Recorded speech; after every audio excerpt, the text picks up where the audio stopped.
Breaking news. U.S. officials say the U.S. military struck a vessel in the Caribbean Sea that the military alleges was involved in narcotics trafficking, and 3 people were killed. This is the Grant Caldwell report.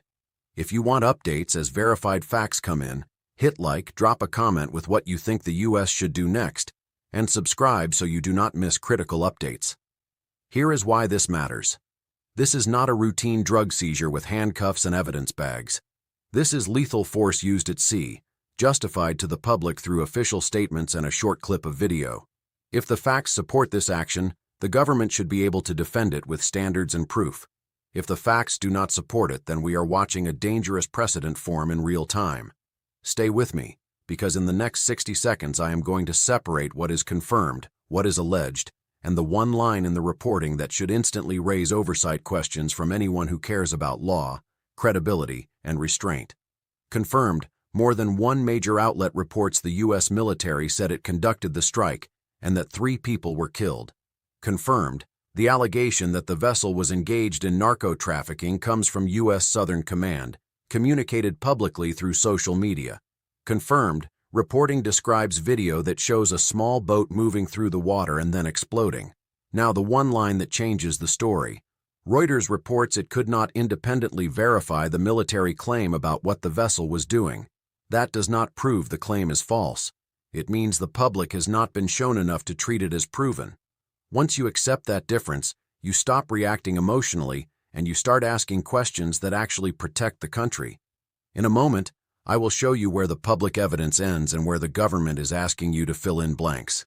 Then we will talk about the larger campaign context and the part the media keeps skipping, the policy standard. Because if the standard is solid, it should be stated. If it is not, it should be challenged. If you are thinking, why strike instead of intercept, that is not a naive question. It is the accountability question.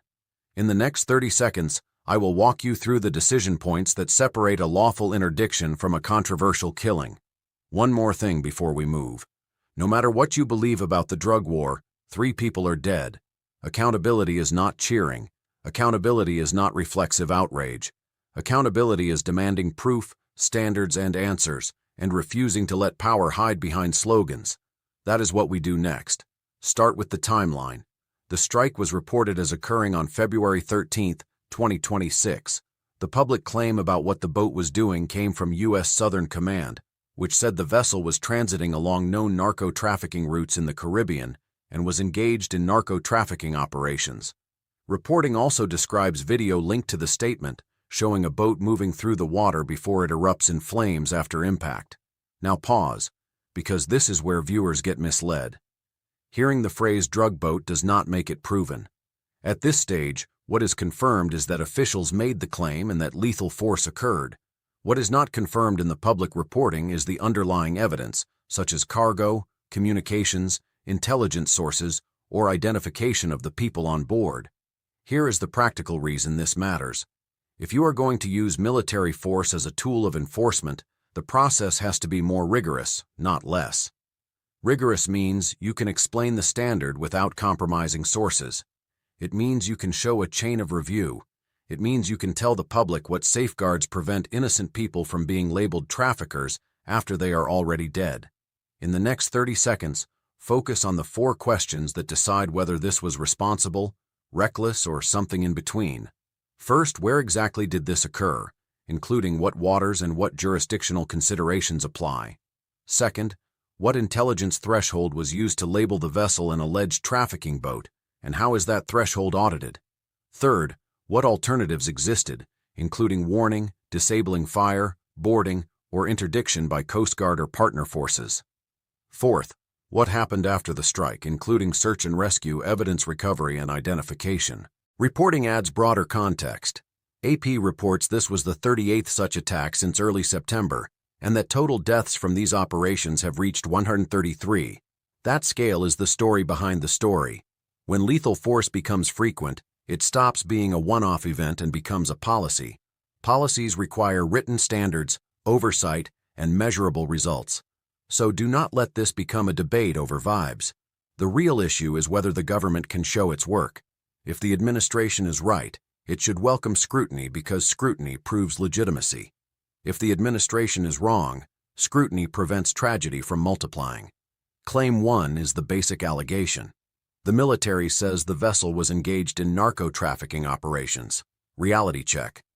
Reuters reports it could not independently verify the claim. Reporting describes a statement and a video, but does not present independent proof of what was on board or who was on board. So at this moment, the confirmed fact is the strike and the deaths, and the claim about trafficking remains an allegation. In the next 30 seconds, listen for the difference between confidence and evidence. Governments often sound certain.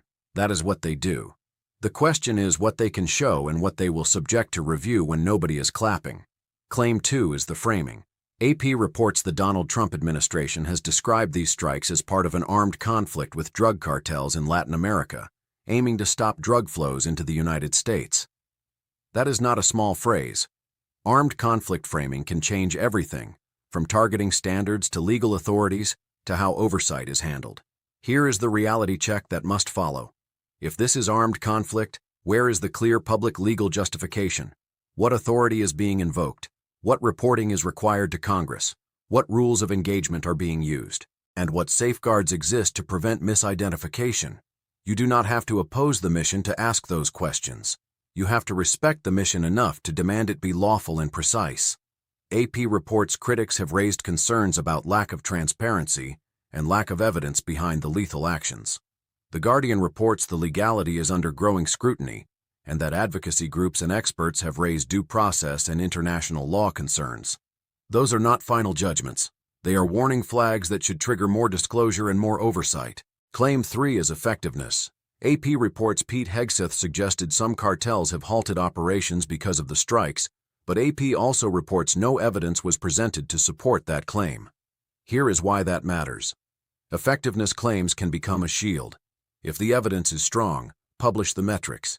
If it is not published, do not demand trust. So the pattern is clear. Officials assert. Video dramatizes. The public is left with unanswered questions. In the next section, we focus on accountability. Who owns the decision? Who benefits politically? And what oversight should look like if this policy continues. Accountability starts with a chain of decisions, not a press release.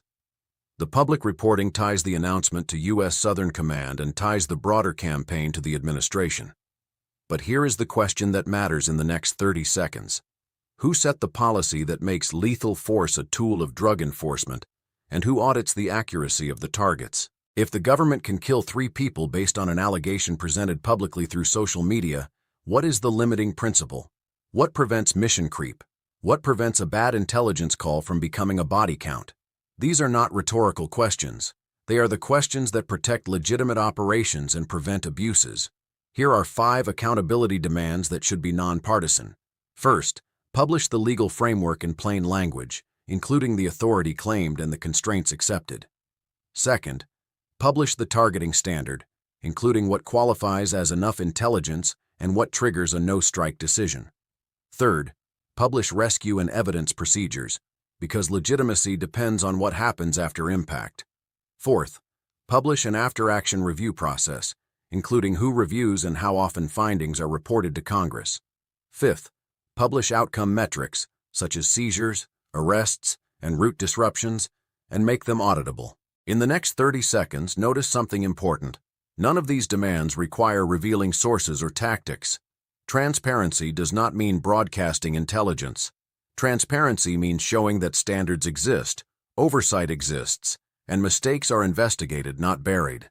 The Guardian reporting highlights concern that these are extrajudicial killings without due process, while the Pentagon defends the strikes as part of a broader campaign. AP reports critics point to lack of evidence.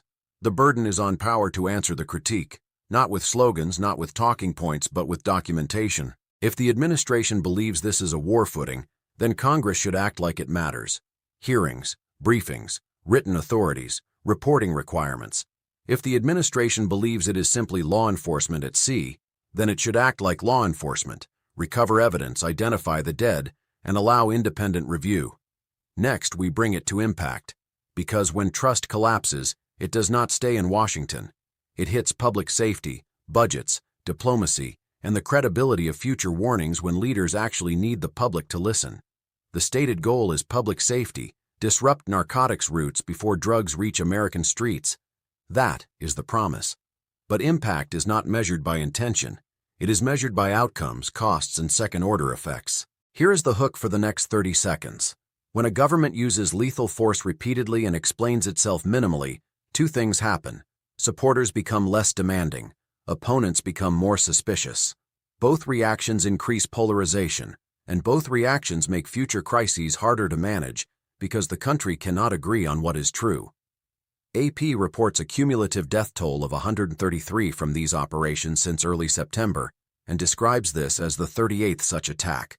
Whether the exact count shifts by one depending on how an incident is categorized, the scale is undeniable. Scale means taxpayer cost. Assets, surveillance, munitions, staffing, logistics, and opportunity costs.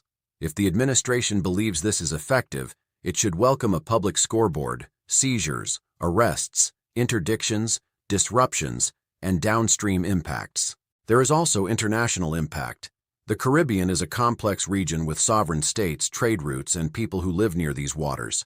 When lethal strikes occur, partners ask hard questions about legality, escalation, and precedent. The Guardian points to scrutiny over legality and due process concerns. Even if the U.S. believes it is acting lawfully, it still has to maintain cooperation and legitimacy. That requires clear standards and credible explanations.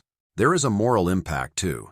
If the policy assumes anyone on an alleged trafficking boat is a lawful target, then the risk of misidentification becomes a national shame waiting to happen. The way to prevent that is not to stop enforcing the law. The way to prevent that is to enforce it with standards, verification, rescue obligations where possible, and oversight. So here is the practical takeaway. This is not just about this one strike. It is about whether a government can fight drugs without abandoning the discipline that separates a republic from raw power. Next, we close with watch points, the specific developments that will tell you whether this story moves toward transparency or toward deeper shadow policy. Let us close with what is confirmed from reporting. Reuters reports the U.S. military said it struck a vessel in the Caribbean on February 13, 2026, killing 3 people, and that it claimed the vessel was engaged in narco-trafficking operations. Reuters also reports it could not independently verify the military claim. AP reports U.S. Southern Command said the boat was transiting along known narco-trafficking routes and engaged in narco-trafficking operations, and AP reports a video showed the boat explode and burn on the water. Now, what remains unanswered in the public record? Who the 3 people were? What evidence linked them to trafficking? What was on the boat? Whether a warning or interdiction was possible? Whether search and rescue occurred? And what legal framework is being used to justify military lethal force against alleged smugglers? Here are the watch points that will reveal the truth of this policy. Watch point 1, documentation. Does the administration publish a written legal justification and a clear explanation of authority and limits? Watch point 2, oversight. Do congressional committees demand briefings, hearings, or reporting requirements tied to each strike? Watch point 3, verification. Do journalists obtain independent confirmation, seizures, identifications, partner statements, or evidence beyond official posts? Watch point 4, standards. Does the military clarify targeting thresholds, rescue protocols, and after-action review procedures? Watch point 5, outcomes. Do we see measurable disruption, not just claims, but numbers that can be audited? In the next 30 seconds, the bottom line. A country that uses force without explaining the standard weakens itself. A country that cannot control narcotics trafficking also weakens itself. The stable solution is decisive action paired with public standards, evidence, and oversight. This is the Grant Caldwell Report. Subscribe for updates. We follow the facts, we separate confirmed information from allegations, and we keep asking the questions power wants to avoid.